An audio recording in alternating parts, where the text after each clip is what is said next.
Good morning, YouTube traders.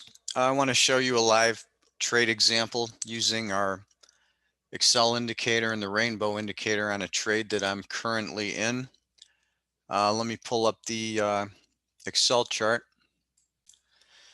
Okay, here's the Excel indicator plugged in on NinjaTrader.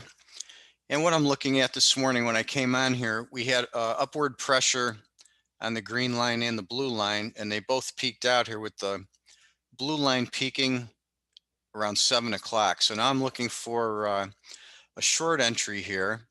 I had the gray line spike right at the high. And then now I'm going to, I could take that just by itself, but I want to go see if we have anything on the rainbow indicator, because it looks like from here, both the green line and blue line are starting to move down, and I have downward pressure at least until about 9:25 right before the open. So now I have that potential entry, but I want to confirm that with the rainbow indicator. So let me pull up that for you. Okay, now you can see on the rainbow indicator, I put two contracts on at 35.55 and a quarter, and where I have the blue vertical line here, you can see we have a G4 trade setup on the rainbow. So took that one down. Looked like we had lost some momentum, so I took one off for 5 3/4 points, and I'm sitting on one. I'm looking to hold that till we have a time expectation for a downtrend up until possibly 9:25.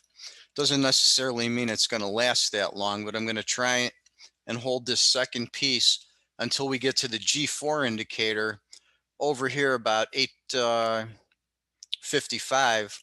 We'll see if this thing can break down, take out this low, and continue on to that zone. So I'm looking for that to happen.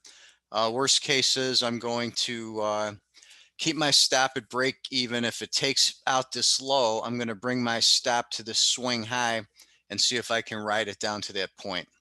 So we'll see how this plays out. Worst case scenario, it was 5 3/4 points. Best case, this could run to 10 to 20 points with that second one. So thanks for tuning in, and we'll see you again next time.